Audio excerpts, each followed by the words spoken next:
Okay, it's 9 o'clock, and we are meeting in the Central Jury Room at the Hood County Justice Center, and the meeting is now called to order. Leonard, would you give an invocation, please? Let us pray. Precious Heavenly Father, we thank you so much for this day. We thank you so much for what you do for us each day. Bless each one of us. Give us the knowledge to do the county business. Be with our soldiers overseas and here that they protect us. Give us the knowledge. Let us be to meet like this. In Jesus Christ's name I pray. Amen. Amen. Would you join me, please? We honor the flag of our great nation. I pledge allegiance to the flag of the United States of America and to the republic for which it stands, one nation, under God, indivisible, with liberty and justice for all. Join me in the pledge to Texas. Honor the Texas flag. I pledge allegiance to thee, Texas, one state, under God, one and indivisible.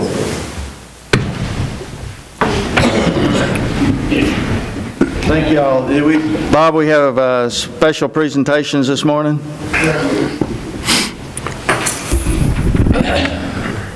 We're here to celebrate some anniversaries for people in the county. The first is for Brian Fine, who has been with the county for 5 years as the Hood County Fire Marshal. Really don't have a boss around.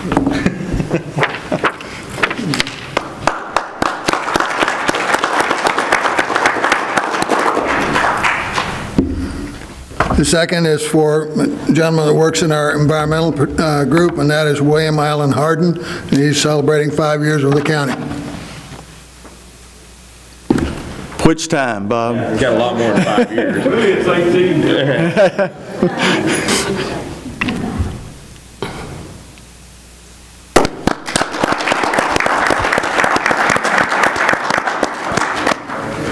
Thank you, Court.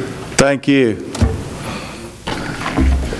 The next is John Morrison, who works for Road Ops. He's been with the county for 10 years, and he's out on the roads working right now, so I'll give this to Donald.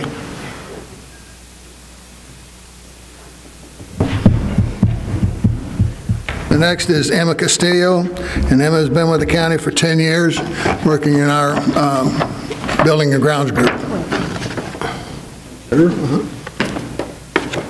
There you go. Thank you, ma'am.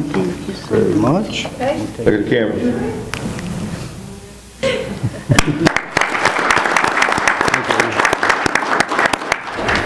Last is Jennifer Davis, who works in adult probation. She's been with the county also 10 years.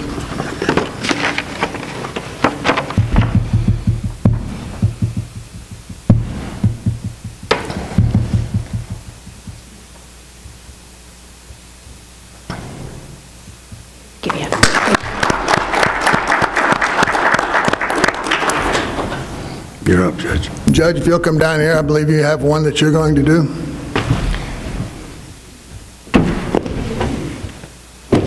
Kelton, would you come up here, please? Yes. Quit frowning.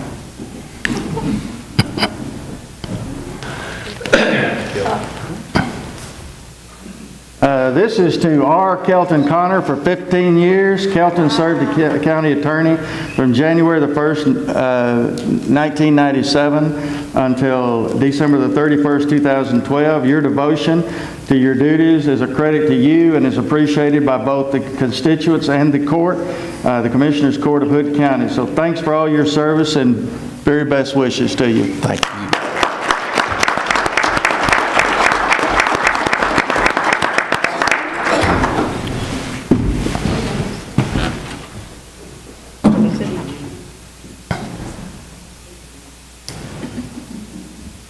Simpson, you come down, please.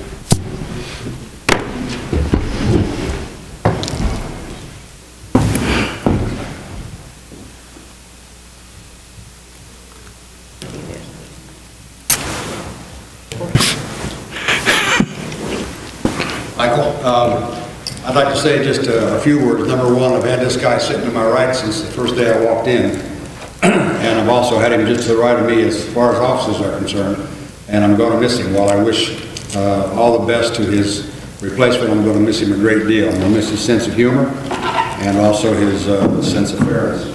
This says Mike Simpson, 8 years. Mike served as Commissioner of Precinct 1 from January 1, 2005 until December 31, 2012. Your devotion to your duties is a credit to you. It's appreciated by both your constituents and the court.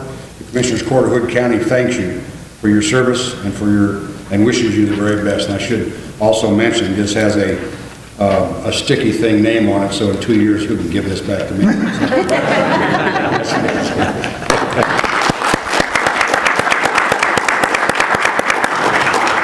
Where's Randy? Brandon's supposed to be here. I don't know. He ain't been to work in weeks.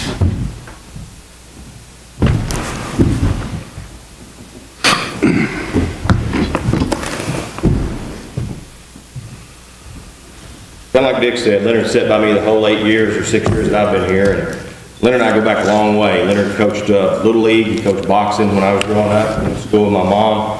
His sister and my mom were best friends in school, and both passed away of cancer.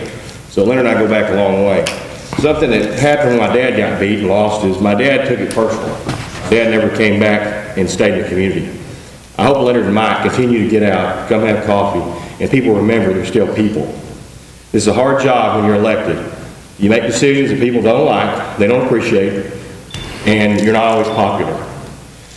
But this is one of the most godly guys I've ever known in my life, and he helped me through a lot of things. And I want to miss Leonard. Thank you very much.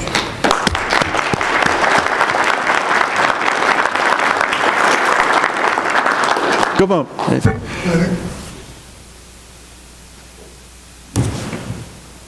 I don't think he's here. This is also a plaque for Randy Brown, who served as constable for 4 years, precinct 3. I'll make sure he gets it. I'll take it back. I ain't gonna get it. You won't be there either. Is that it, Bob? Okay, the next, does any citizen wish to make any comments about any agenda item? If so, the sheriff has a form. If you do, just raise your hand. Any citizen? Anybody? Okay. Thank you. And que le vaya bien. Okay. All right. Then the next is the consent agenda. Does any commissioner wish to take anything off of the consent agenda? Yes, Judge. I'd like to pull under section 7, I'd like to pull H. Pull H off? Yes. Okay. Anybody else? Hearing none other, I'll make a motion that we approve the consent agenda, all with the exception of letter H, please. Second. All right, I have a motion made by Commissioner Berry, seconded by Commissioner Roan to approve the consent agenda with the exception of item H. Any further discussion? Then all in favor? Aye. Opposed? The motion carried. Judge, the letter H, I'd just like to table at this time. 2 or 3 things have been noted that we need to look at, and I'd like to bring it back at next month when Commissioners Court reconvenes. So I make a motion that we table letter H till next month. All right, I have a motion made by Commissioner Berry, seconded by Commissioner Heatherington to table item H on the consent agenda. Is there any further discussion? Then all in favor? Aye. Opposed? The motion carried. Thank you very much. The next subdivision roads and plats, and I believe, Don, you escaped this time. Once again, yes, sir. Once again, very good. All right, budget and finance. Good morning, Judge and Commissioners. There are a few budget amendments that have been requested for your consideration. The first 2 have to do with bonds. In the incoming commissioners are needing to post their bonds, and to cover that budget, we need to add $77.50 to 401-482. Out of 415 and 417 into bonds. Constable Precinct 4 has requested to move $1,000 from dues and subscriptions into books and publications to cover the cost of required books in his office. And in elections, to cover the cost of the elections and the posting of advertisements Lois has asked to move $3,680 out of small equipment and furniture into legal notices 114, 403, 310. I recommend these for your approval. So moved. Second. I have a motion made by Commissioner Heatherington, seconded by Commissioner Simpson, to approve the budget line item amendments. Is any further discussion on these items? Just a note, Judge, that on elections, Lois has came and brought back up to show that because of the rec center and the Toller ISD bond and what was going on in the rec center and the pages that we had put in legal notices, that's one reason that she's where she's at. And so she brought back up documentation to show that to all of us, and I have a copy if anyone wants to see it. Okay, thank you. Any further discussion? Then all in favor? Aye. Any opposed? Then the motion carried. Thank you very much. The next item is consider payment of bills.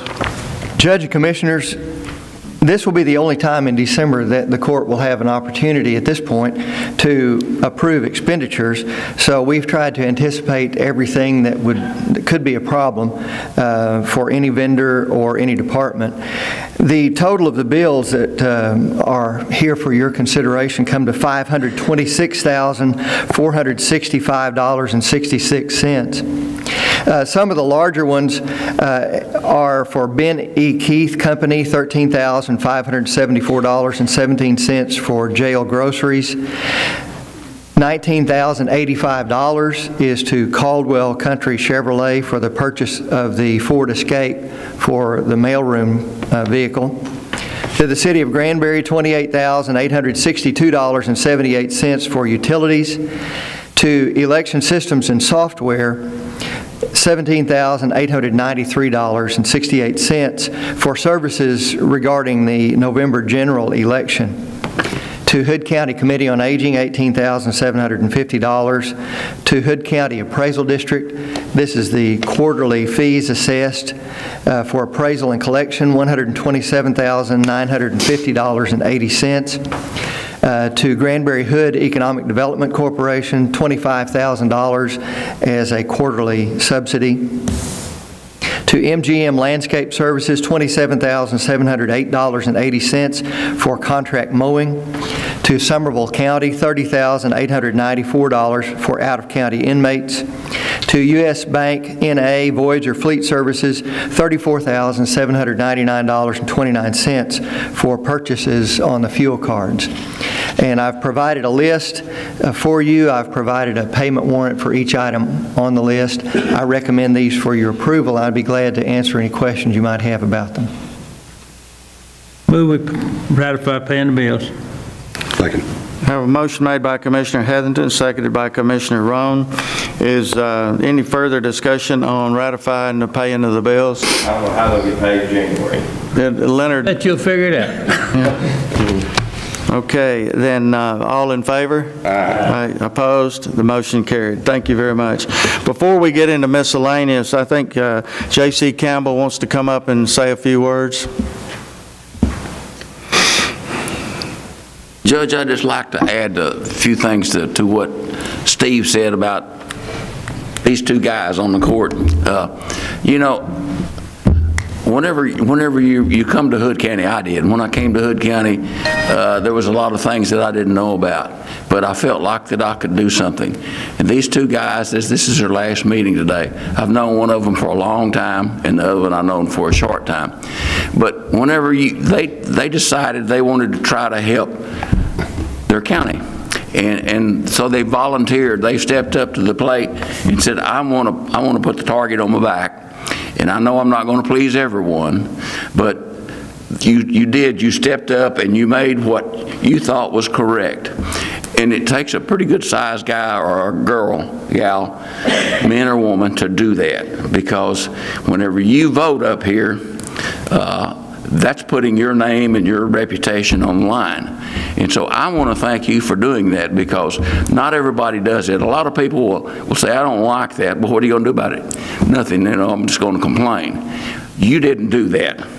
And I appreciate that very much, whether you're a sheriff's department or whoever elected official that's doing that. You're the one that was elected to vote. and I appreciate you voting the way that you think, and I want to thank you for that. Thank you very much, J.C.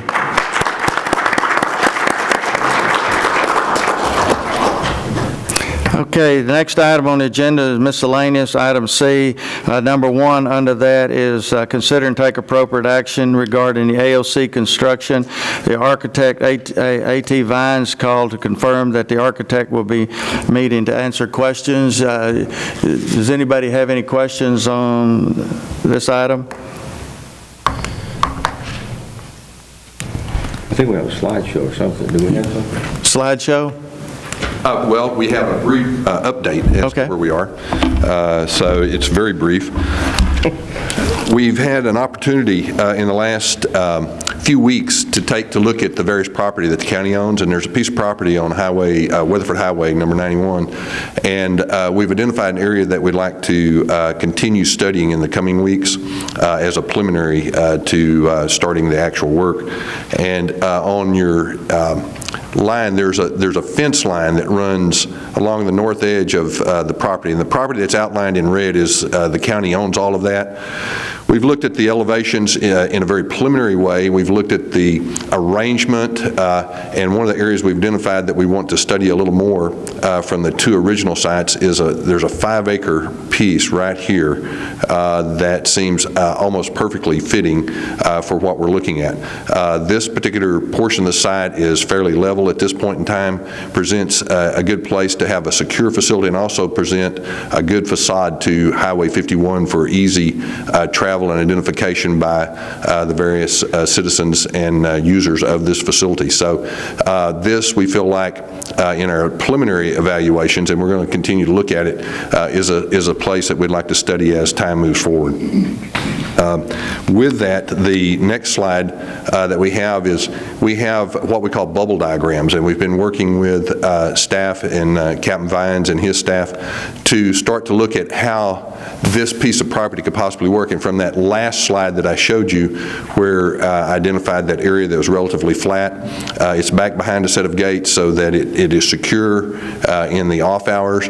And then this is the start of that bubble diagram showing that we want to have a place for public reception and public use. And then as you go back, it's public here, semi-public, and then private. And then we have the various categories for the various animals and the condition they're in whenever they're brought to the facility. And I have one additional slide here that's a little more of an enlargement there. And you can see some of the considerations that we're starting to look at. And of course, we haven't got into all the details yet, but this is a very modular facility. It's a very economical facility, and it's one that as you come into, you can grow as your needs grow continue to grow in the county. It's not only for the small animals, but the site that I outlined would also allow for future care of larger animals. And during the course of this, on our next slide, I have just a brief scan. Let's see, I think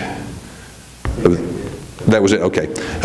What we have done in the interim is we went to a facility in Bridgeport, and as we went to the facility, it's one that has all of the kennels, the various equipment to look at. And so we've started a major investigation now as to what we feel like is the best care for the animals, the most economical for the county, and one that has a longevity. And I can't stress that enough. When you're caring for animals, the last thing you want to do is to provide kennels that don't have a longevity to them. And we were very impressed with that facility and manufacturer that's providing that. They're very close, and we'll continue to investigate those in the coming weeks and months as we start to refine the design and the concept of this particular facility. So that's our report this morning. I'd be happy to answer any questions for what we've done. It's still 100 by 100 or 10,000 square feet facility? Yes, that's where we're working towards at this particular point. Are you thinking about, I've heard some discussion about the break room and back in the back, moving it up to the front. Is that Yes, that's still a consideration. All of these, what we're trying to do is identify, in working with captain staff, identify the elements that we need, and we are continuing to move those around, so nothing is set at this point. It's one just to say, okay, this particular scheme, everything can fit in it. That may or may not be where we want it, because one of the major considerations you have is when you bring a sick animal into to the shelter, they have to be isolated. And staffing, part of economy, goes beyond the building. We feel like that part of our charge to you as the court and to the citizens is to make this building efficient from a staff standpoint, because the staff costs are always there. So we'll continue to look at this until the very final day that it's set to make sure that we're able to work all the animals and have the least amount of staff for the most efficient operation of the facility. So that's how we're approaching it. So some of those, as time moves on, you'll see that they'll move around some to take advantage of that. Okay, anybody have any more questions? Still working on a cost analysis, is that correct? Yes. Yes, we are. Time in January, you think you'll have that? Yes, somewhere towards the end of January. I also have one other bit of news to report. I'm currently working on the documentation for the site planning for the geotechnical and for the survey, for the topographic survey, and I'll be getting with the purchasing agent so that we can go over those documents so that we can procure those services to make the cost estimate more detailed. Don, do we have to, or do we have Barrett Hampton Brown on retainer for something like that? Okay. Yeah, and we have a form that we fill out with them. We've worked with them multiple times in the past. In fact, they're working with us now on a project over in Dallas. So. Okay, anyone else have any questions? Okay, I'll entertain a motion to approve this preliminary report on the animal control facility. Anybody want to? Just a report? Yeah, just a report. So moved. Second. Motion made by Commissioner Berry, seconded by Commissioner Heatherington to approve the report given by the McGee Construction Company, is that right? Architect, okay, sorry. And so any further discussion on this? All right, then all in favor? Aye. Opposed? Motion carried. Thank you very much. Okay, good. Yeah, thank you. Thank you. Yeah, I can read it now, so. I can read it now, so.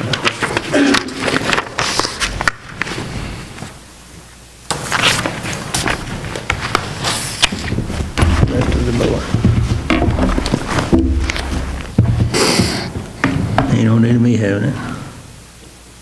Sir? Told him give it to the boy. I don't need it.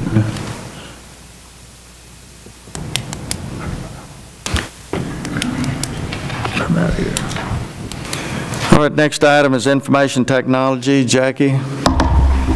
Good morning, Judge and Commissioners. I have several items today, and I want to just start off with this A, which is the computer for the auditor's office. Auditor's office has a system that they use there for scanning. That system was one that has, like others in the county, has been passed down from office to office to office, and it has lived a long life there. And I don't know, Stan, if we were to count how many images it scanned over your time in there, what that count would be, but it has just become a point that it is not functioning. We have done everything we could. Auditor and I both kind of discussed this and looked at it. We're recommending that this system be replaced at a cost of $689 for the system. And I just bring that for you today. If there's anything that I can answer there, I will. $689, did you say? That's what I have here from a quote from Dell whenever we did that. Second.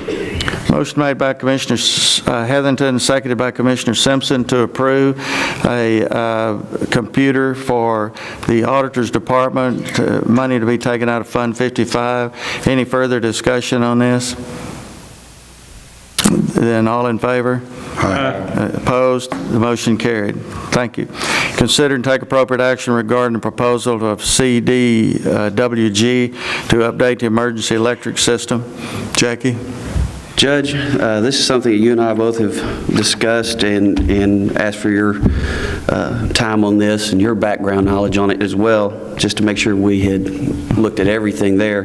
The building that we're in right now, I think, was built in 1980, if I'm not mistaken. So a little over 30 years old now. That system has been in place. And originally, the building was really designed to be, in our area, designed to be a jail. And not really an IT infrastructure or a data center. That is where the majority of our communications are housed, a lot of our systems and communications.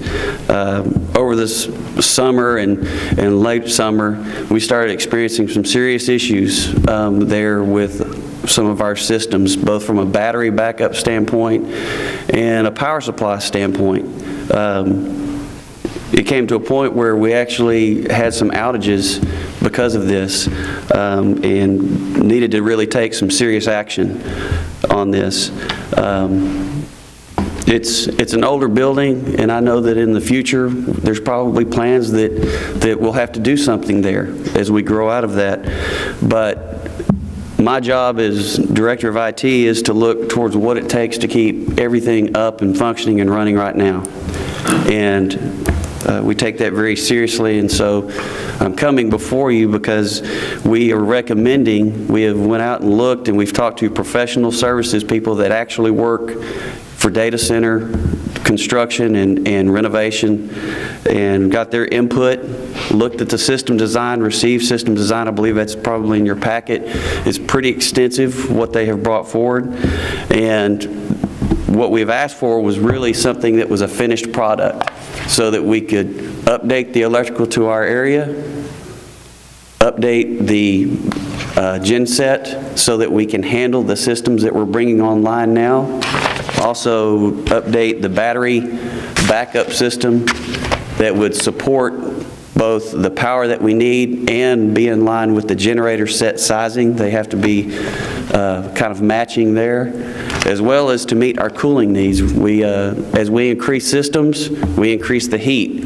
Even though we've decreased some of them, the systems that we put in do generate quite a bit of heat, and we really need to keep those systems at a constant temperature and somewhat of a constant humidity level in there. I believe it is really in the best interest of the county that we take this on. I don't take this lightly when we look at spending this kind of money, especially on an older facility. But I'm thinking and looking that we can be in there probably for another 5 years, is at least in this facility. I don't see that changing in any time like that. So in that, we're trying to plan on that. We've also tried to plan for expansion. If we do expand and go to another facility, can we reuse or put this equipment in another facility? And that's something that we tried to take into account, both with the genset as well as the battery system as well as the cooling, all of which can be moved into another facility, either in a new facility or to repurpose for one of our existing facilities, Judge. The company, CDWG, basically is the company that has the way to get all the components together and the services.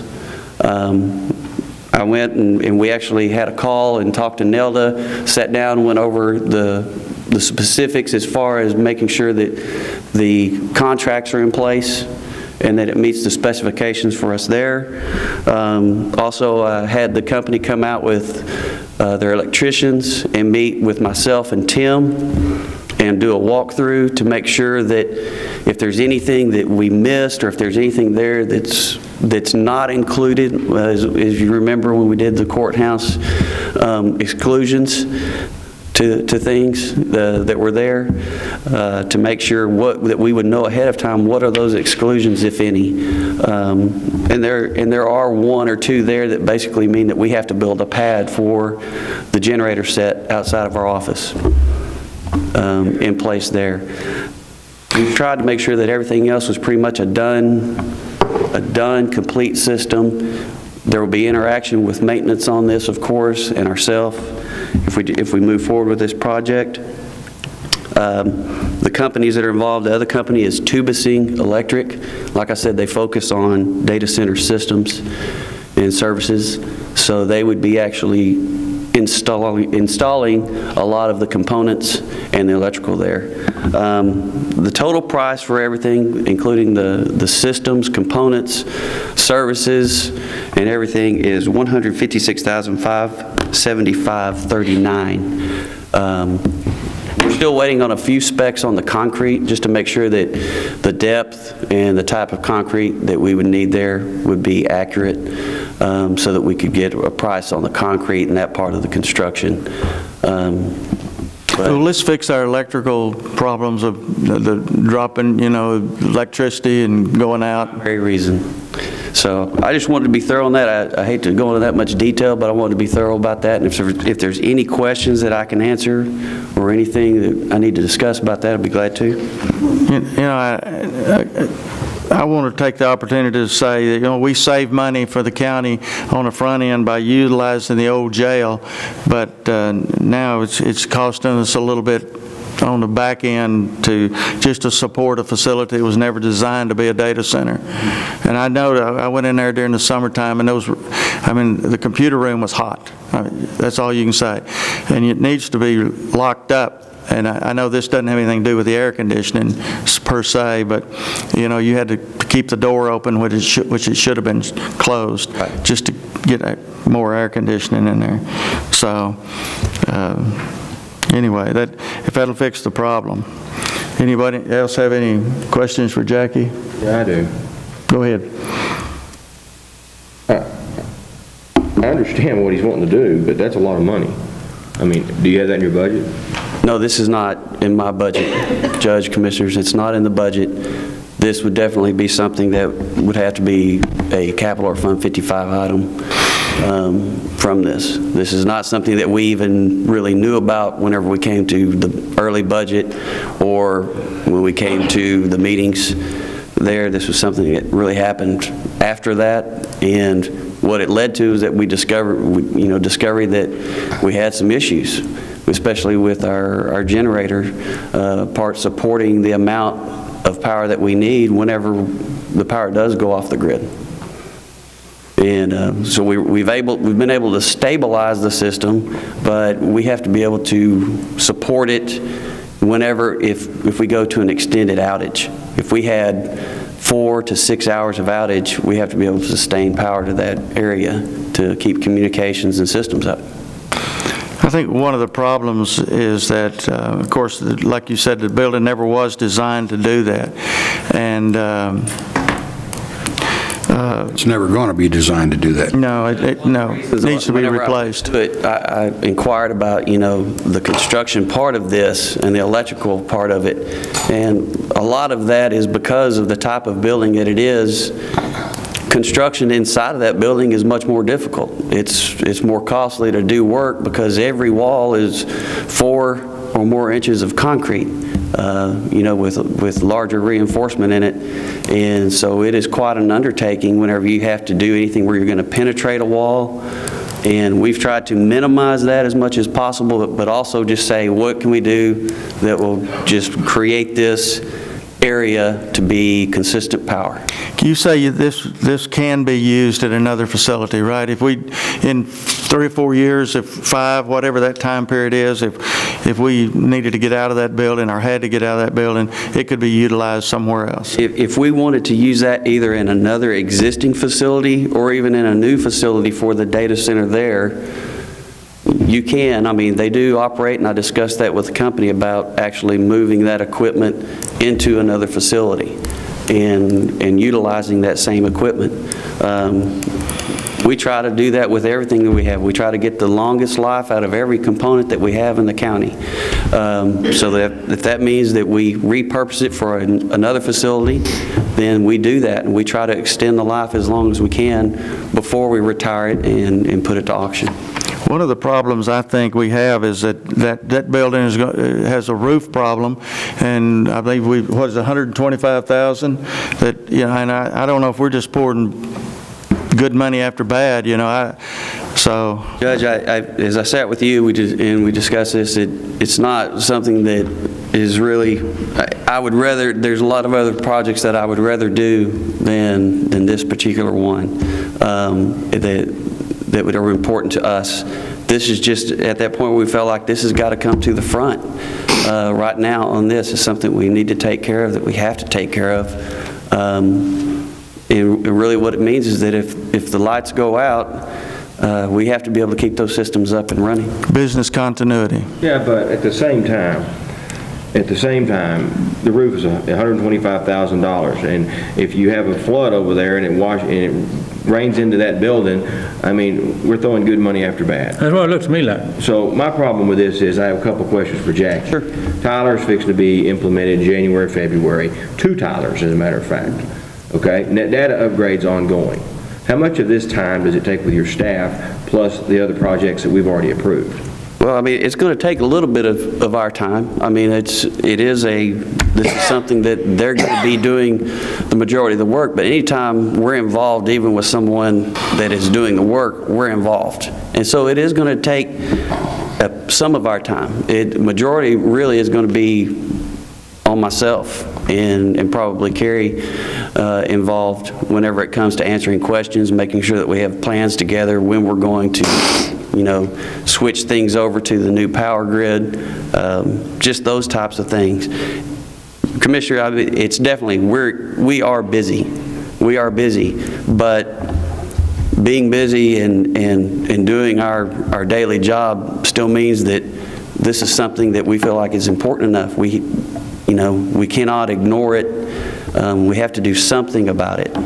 I've heard 2 people now mention, and I'm not disagreeing, that we're probably throwing good money after bad because of a building that's never going to be of the proper design to be a data center. But are there any other options? Is there any other property? Is there, I mean, we're talking 250 grand here total.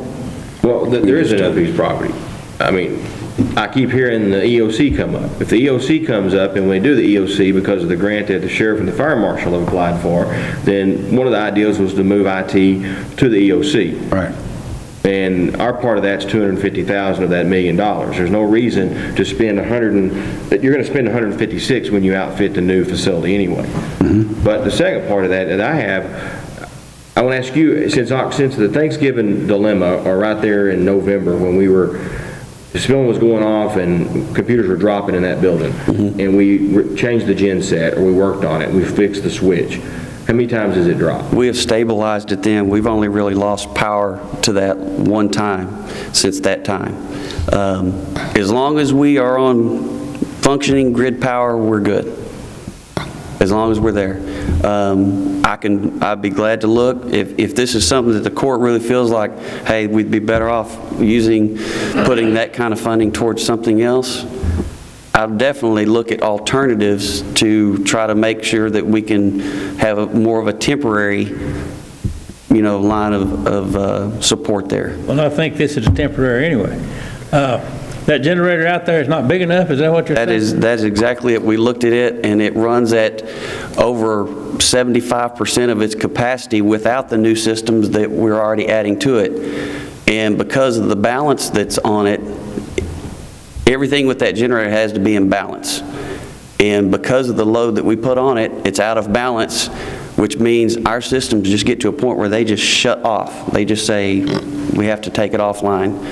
One of the largest ones there is just whenever we have issues with some of our servers, spilling being one of them, to reinitialize that system sometimes takes us, 3 hours to get it actually fully operational, where we're just back in there recovering from it to make sure that everything's actually functioning. We get it back up pretty quick, but it still takes a while for everybody to get reconnected and everything. Well, excuse me. Some more questions. Sure. Ed and Tyler, I know that on one of the systems we're not hosting anything; they're hosting off-site. Right. Will that add to your electricity load? Not adding much there, mainly because it's just going through our center. What it has to do with on that part, Commissioner, is really continuity. Because of that, the communications flow is important, which communications are just they're as important today as having the servers in the room. You know, if we lose communications, you know, I've often said it to the court, people really don't know how much they miss email till you shut it off. You know, a lot of times, you know, because it's such a large part of what we do every day. So communications for Tyler, communications for our other systems, that we go out for internet traffic and site-to-site traffic are really important to maintain that. I just want to remind the court that I think it was about 4 years ago, the current or the former IT director came in with a plan to do this very thing, basically, redo that building, actually pour some concrete and make the building bigger, make it more user-friendly. It was a plan that had a price tag to it, and we did not act on that. So the problem continues, and I guess it's going to continue until somebody does want to act on it. It's going to get worse. My limited knowledge of IT tells me this, that it's a Christmas tree light effect. You keep on plugging in strings of lights and strings of lights and strings of lights, and pretty soon something's going to go poof, okay? We're adding more data, we're adding more computers, we're adding more systems, and I think the end of the line is Jackie's place, and I think that's where the smoke's going to come from. So, that being said, I just want to say that this is an old problem that we're very aware of, because we've denied requests in the past to do this. And secondly, I don't see how, well, if you look down a couple of agenda items coming up here, we're going to add more computers. So how do you keep plugging things in and expect it to run if you don't do some kind of maintenance? Well, I don't know how long this would last, but you know, 56,000 of that 156,000 is professional services. So you still, the $100,000 you could move over to anything else that we do. If we do that, but we don't do that in county government. We never do, y'all. No. You can say that all day long, Judge, but we never do that. We go out and buy the new, most innovative stuff that's out there, because if it's 1 day old, it's old. So my problem with the whole issue here is I know we need it, and it's been band-aided for 8 years, Mike, but the fact is you've got 2 guys coming on in 30 days that's going to be shackled with this problem for 4 years. And they need to decide, along with this court, whether we're going to add or build a new building, whether we're going to build an EOC, whether we're going to upgrade Jackie's office. But I don't see that all of a sudden, I mean, this was a big issue in November, and now it's been stabilized, but now it comes to the agenda. I just can't support this today. I think the main thing that came from November till now was that just the time to actually get the proper things in place and to meet with the proper people. Steve, that was the main reason that it took this amount of time, was just to make sure that we had all of the things in the row, the proposals together, to make sure the contracts were in place there, to get with Tim, make sure that we did a walkthrough. And, you know, it took a little bit of time, but I certainly understand your point on that. You know, we're going to, that new system for finance and Nelda and all of those will have a server for a year. What's that going to do? Is that going to? Every server that we add, you know, right now, depending on the size, averages about 6 amps of load that we put on the system. People you don't really think about that a lot until you're actually doing electrical services and you start to add up how much we have in there. Right now, the data center is fed by 150 amp circuit. And whenever we did our initial testing on that, we were running at capacity on that 50 amp service, and that's without adding anything in there right now. That's out without turning on another system. So, you know, as we add a server here, we add a server there, we got the net data system coming in for delivery here before too long. This is one of the reasons I just brought it to the court now, was that we have some of these systems coming, and I wanted to go ahead and get this at least moving forward and the court thinking about it. I'm tempted to agree with Steve, while I appreciate what Mike says, in that if we're going to extend this kind of money, I, for one, would certainly like to have it be in a solution that we could see more than 3 to 5 years out. And as you just pointed out, we're adding another server, we're adding more computers, and just another few items here on the agenda. We're continually adding load to what you have now, so I understand the need you have now. But I don't think the question as to alternatives has been answered. You know, whether we have time to wait on a decision involving the EOC and whether the data center goes there, or whether we need to look at finding another space we have in the county that becomes a dedicated data center with or without a new EOC. Because a new EOC, that would be years away. And you obviously don't have years to continue to put Band-Aids on this problem. I'm just looking for, there has to be a solution with some kind of planning to keep spending this money twice. Right. Well, it's one of those, it really is kind of a trickle-down effect whenever you're dealing with an electrical system like this. And one of the reasons that they usually fail is because of lack of planning in the services. You know, if the genset fails and it's feeding, or it's out of balance and it's feeding bad power to the data center, you lose power and the systems shut down and go dark, which means that it shuts off power and it turns off communications for a majority of the offices in the county. Do you think that, though, the changing the switch out on the gensets bought us a little time? It has bought us some time, as long as the electricity stays on, Commissioner. As long as we have grid power, which we do not lose grid power in the city very often. I mean, we usually average a couple of times a year that we will drop grid power. Sometimes that's for 10 or 15 seconds. It's been as long as 5 or 6 minutes. Our battery systems, we try to plan that we could get about 10 minutes out of them. Our current net data system takes us about 18 minutes to shut down. That's just to shut it down and to actually just take it offline so that it doesn't lose power. It's another system that is very unhappy whenever it loses power.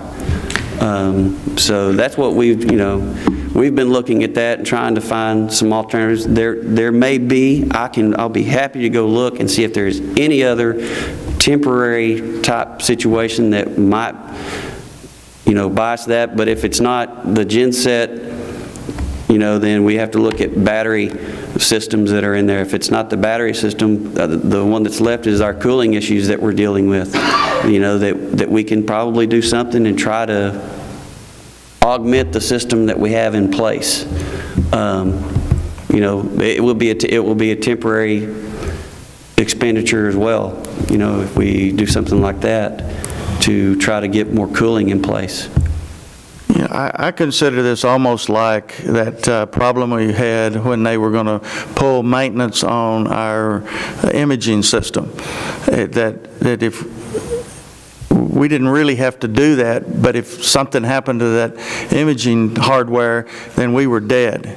Yes. And so, I just that people said, why did you make a decision when we were going to replace some of that net data with and I said, well, we just couldn't take the chance.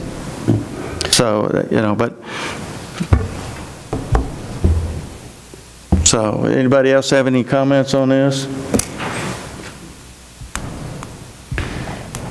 Well, this isn't an action item today, is it? This is... Well, it's considered and take appropriate action to approve, go forward with this proposal for $56,575.39 project, which $56,000 of that is professional services, not the hardware. So we can either have a motion to approve and then vote it up or down, or we can table it, whatever y'all want to do. I think we've created a couple new questions to the point that I think we probably need to table it for 30 days and continue to study it. Is that a motion?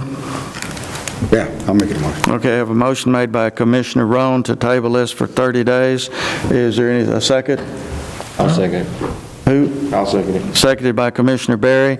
Any further discussion?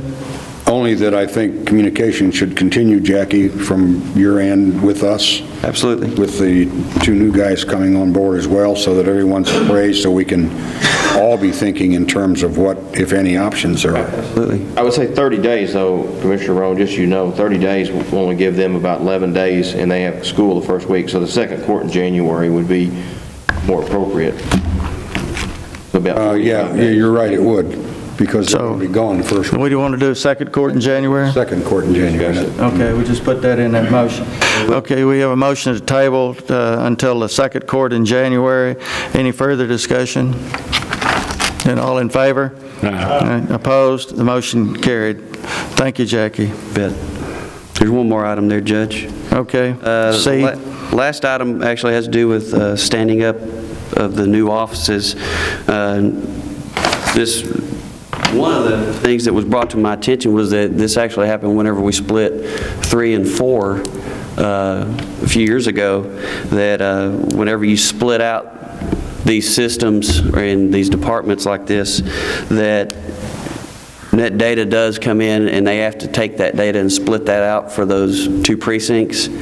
And I received just a couple of weeks ago, right after the last court, I received some cost information from net data, just kind of out of the blue there, that has to do with splitting out those 2 precincts. There is both a one-time cost for splitting those out and creating and standing up those offices in the software package, as well as an annual maintenance that we'll have to take into account for next year. I'd like to bring those before you now. What we have, I'll just break this down, the cost summary. There is a $7,500 fee for the Justice of the Peace case management. There is the constable application, that's $5,000, the on-site training, and for both offices for $3,200 and $640 for a total of $16,340. I spoke with Net Data about that amount because it caught me off guard. I sent some emails, I believe, actually touched base with some of you guys about this, and Net Data did inform me and tell me that if we don't need that whole training time, if it takes less time for the training, or we don't need that full amount, that cost could go down, and they would reduce that cost accordingly as for the hours that they spend. It is realistic, though, that standing up a new office, you may have they need those hours of training. They may need to use those hours of training that they have, especially in a new office that is getting stood up. But I wanted to bring it for you. Question before you go further. Sure. And this is based on both my ignorance of computers, but also just logic. Every case, every entry, everything we do in these offices are identified either by address, case number, some identification process. Why do we have to pay Net Data to separate that? Why can't we separate? Well, whenever you split out the precinct, I think that basically they have to stand up that part of the application, because it's basically like a separate, it's almost like a separate entity within the software. Even though they can look up other cases, they still have to split it out. It tracks all of that amount of money that's going through that precinct, and I'm sure that we could probably get one of the JPs or the constables up here to actually maybe expand on that as far as some of the things that they do individually that breaks that out, that separates them from one office to the next office. But they can separate that business now within the existing constable and existing JP office. Why don't they separate it there and then move that part to the new office? Well, Why do we have to pay Net Data to move our information that we've already stored? Well, I think the biggest part of it is that they're actually charging you to, number one, you're going to be adding more users into their application. I think the second thing is that, right, and after the fact. Right, and the separate thing is that when they do that, they're licensing that application for that other precinct in there. And I know that, It's not because they have to, it's because they can. Because it's the same damn information it was when it was in one office. That's right. The same information. But they're going to charge us again to put it in on a different screen. It's just splitting it out so that it's tracked separately, it's identified separately, you can report on it separately, and yeah, I agree with you. Last time. And then there is the annual maintenance on that, Judge, is $7,200, that it will take our annual maintenance up for net data. When Danny... It just, I don't know, it just sticks in my neck that Well, that's one of my comments was, it's, that's another good reason to go to Tyler. Judge, I went back just for history. I did go back and look at, did pull historical information on this. This is the same cost whenever they split 3 and 4. Net data is starting to feel like Obamacare to me. It is one of those, but it's standing up. I think this is one of those, we don't have a choice. That's my point, and that's what bothers me about it. They know that. Fund 55 is where we want the money, Jerry Gackey. That's where it's going to be coming out of right now. Then next year, Commissioner, that $7,200 that would be on there for the maintenance would have to be added on into our budget next year. That we handle the net data side of it and we put that into our budget. Right now, it's going to come. Motion made by Commissioner Berry, seconded by Commissioner Heatherington to approve this expenditure Fund 55. from Fund 55 for total and it cost, and then Jackie will do the $7,200 next year in his budget, right? Well, that's. I think we're going to. I'm not have to check and see if they want that $7,200 now because we just started this year. It'll be 3/4 of the year though, for sure. Right. We're going to be. I mean, I think it's probably going to look at January, that would be split out.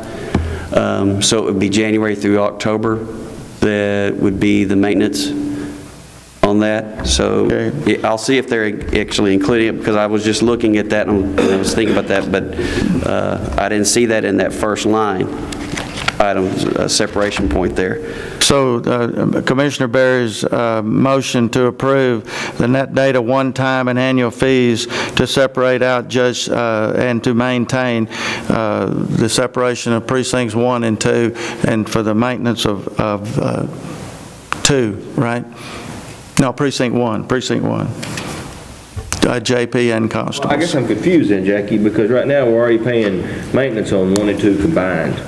Mm-hmm. So do we get credit then because we're splitting them, or they're going to hammer us both ways? Or should one be half? Hammer you both ways. I think that's right. Well, really, they look at that right now as that's just one maintenance fee. So whenever they do, you split it out to a separate entity, they're going to split that. It will be 2 maintenance fees. Right, because I'm sure that the other one was $7,200 if I remember correctly looking at the breakdown. We're in the wrong business. Now I can see if it is going to be prorated. I think it was my whole business. Just make sure that, all I'd ask you to do is make sure that when Tyler comes on in the district clerk's office, and then we do the same thing in the financial package, we should get a refund for maintenance fees that we're not using once we change that contract. Right.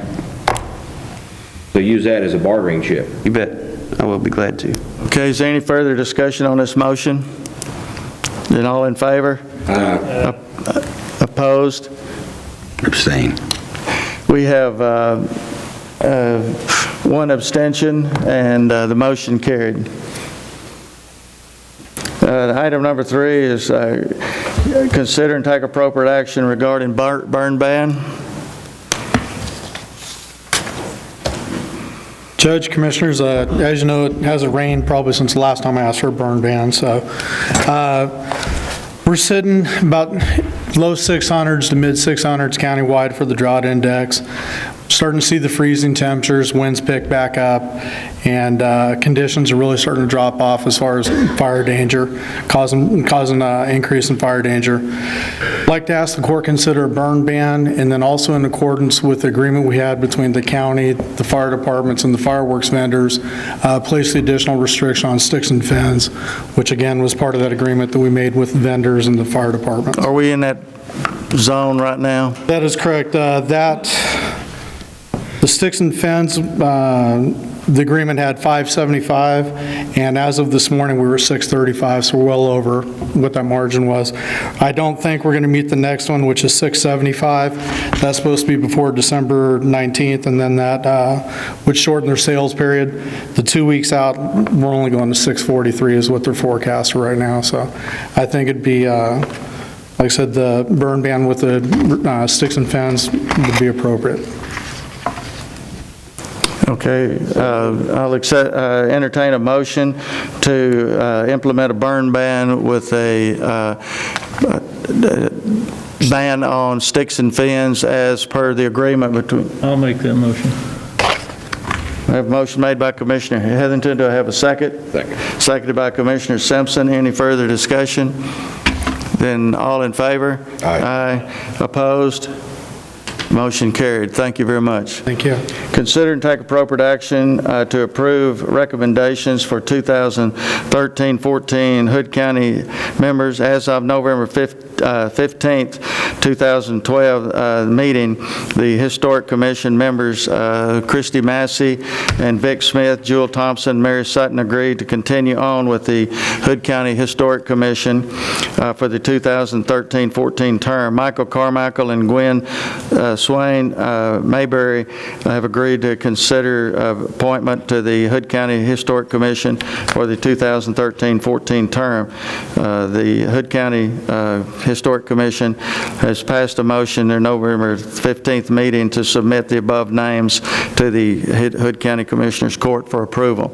So I'll move to accept them 2 new members. Second, or all 7? All 7 members. All right, I have a motion made by Commissioner Heatherington and Commissioner Berry to entertain, to approve the existing members plus the 2 members of Michael Carmichael and Gwen Mayberry. Any further discussion on this? Then all in favor? Aye. Aye. Opposed? Motion carried. Thank y'all. Consider take appropriate action regarding Phase 3 electricity from Fund 55 for the citizens collection and its environmental health. Judge, Commissioners, I'm requesting money in the amount of $3,099.84 to pay for 3-phase power at the Citizens Collection Station. As you know, the county did receive a little over $21,000 in grant funding from the Council of Governments to install a cardboard baler at the facility in order to pull that cardboard out of the waste stream and then in turn sell that for revenue and of course increase capacity for other recyclables. So I'd be happy to answer any questions. Anybody have any questions? When do you think the baler will be ready, operational? What's your startup time? We've got our bids and we've turned those over to the purchasing agent. It's a matter of sorting through those, I assume in the January court, hopefully in the first court. I should bring those back to you and make a recommendation as to the company to use, and then it'll probably take anywhere from well up to 30 days probably to get that baler. And I'll not elaborate on that until in the fairness of the quote process. So, my understanding that doing this actually pays for itself within what, 12 to 15 months. Right. Currently, we're and I apologize for interrupting, but we're currently paying about $14 grand a year just to haul away the recyclables with no revenue. By incorporating this baler, which of course is coming to the county at no charge other than the cost of the 3-phase power, that coupled with the sale of that cardboard and even the haul away of glass that will be separated, there is an overall savings of around $6 to $7 grand by implementing this project. Annually. Annually, right. Yeah. Motion approved. Second.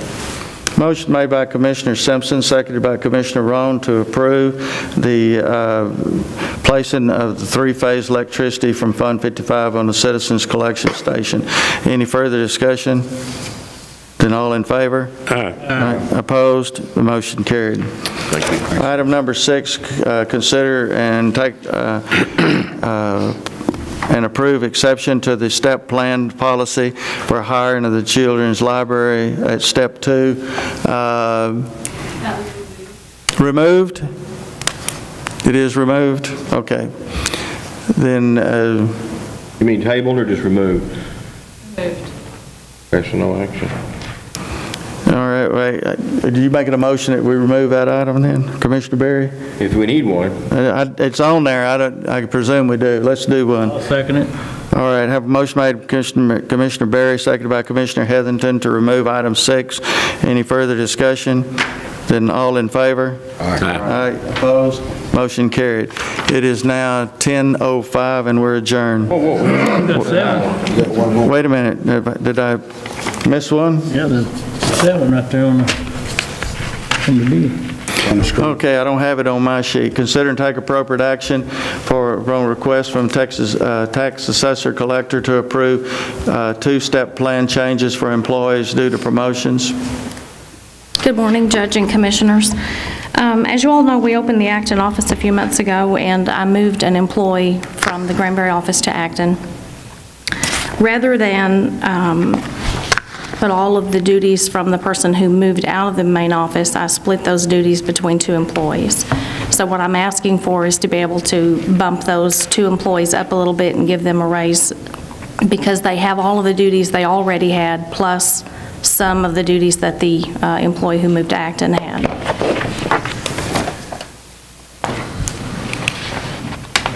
Okay, is there any discussion on this item? It clearly doesn't fall within the policy of the step plan.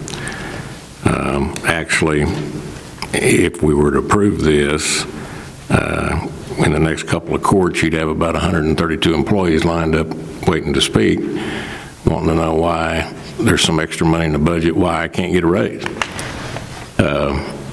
So that's my comment. It's not within the policy of the step plan and would actually, in fact, throw the step plan out of kilter.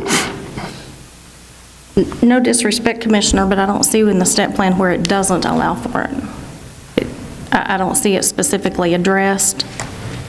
It addresses promotions. It doesn't say in there that we can't do it during the budget cycle. Well, the step plan doesn't specifically address the fact that you can do that, because the step plan does that.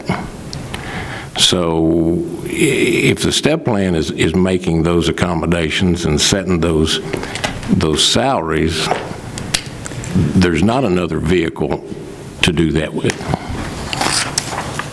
Okay, I have another question for the court. Okay. I presented this question to Mr. Blessing and he didn't answer. The step plan policy says that no employee shall be worked outside his or her official classification, except for temporary assignments for periods of less than 30 consecutive workdays. If we've changed their job duties and given them more responsibility, we're basically already working them outside their classification. How do we need to address that?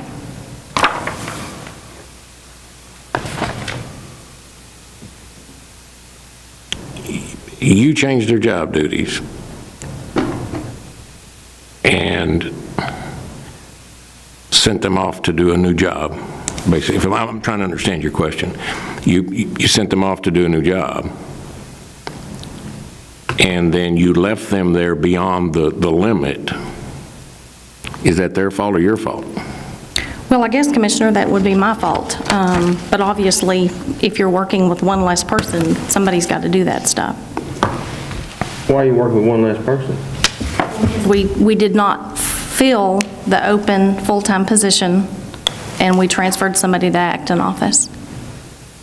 So we're one less in the main office. You know, when I read your email, for the 2 employees you're wanting to do this for, I don't have an issue with it because they're both good employees. But I guess I'd ask you to sit in my seat and ask you how I'm going to answer the other 18 elected officials and 6 appointed when they come back the next 6 or 8 months won't do the same thing. Because we all have money left over in our budgets when we lose people because of 90-day grace period in salary lines because of benefits.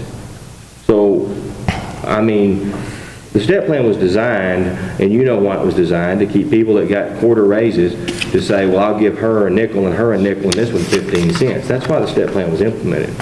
But if you had a job duty that was going to change, obviously we're in the budget, so, but it should have been brought up and talked about reclassification during budget process. Do you agree or disagree? I don't necessarily disagree, but at that point in time, during the budget process and the budget hearings, I didn't know exactly what we were going to be doing in this situation. Are we having some meetings on, starting in January for the compensation committee? I don't know if it's January. Or whenever, after New Year. But isn't that what we agreed to? That's what our target was. 6 months ago or something like that, to address a bunch of these issues? I can't speak for January, but I know that we have an annual compensation committee that gets back together, normally late February, March. That has been the consistency of when that occurs. January might have been a bad term after the first New Year. So what's y'all's pleasure on this step plan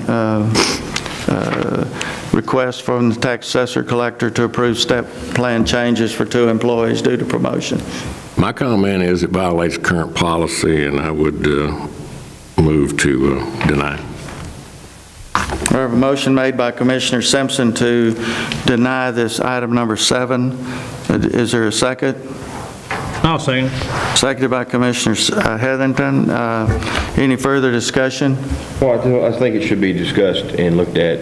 Well, I think we should make a point to set up, as soon as we get the 2 new commissioners on board, and set up and name a 10-panel committee as we've done in the past to look at this type of situation. I agree, because short of opening Pandora's box and basically throwing out this plan, which is what you're asking to do as soon as you make those kind of exceptions. Well, we have other people that's asked to be looked at reclassifications, and so, you know. Again, no disrespect, but I really believe that the court has already kind of thrown out this policy. In the last 3 months, there have been lots of raises approved that were clearly not within the step plan policy. So I think actually that you've already opened that box. Well, then we need to close it again and make that meeting sooner rather than later. Because if you don't have this policy, you've got chaos, and you've got open competition as far as who can do the best job of convincing a court to give a raise. I think Commissioner Simpson's comments were appropriate when he said that's why the step plan was put in. Yeah, it is. Is to prevent that. If we're doing something as a county, and I don't know about a court, but as a county, that we shouldn't be doing, then we need to fix it. I would agree with you there, Teresa. Call the question. All right, so all in favor of that motion made by Commissioner Simpson, seconded by Commissioner Heatherington to deny this and take it up at the, when the compensation committee meets. Any further discussion on this? Then all in favor? Aye. Aye. Opposed? Motion carried. Now it is 10:12 and we're adjourned.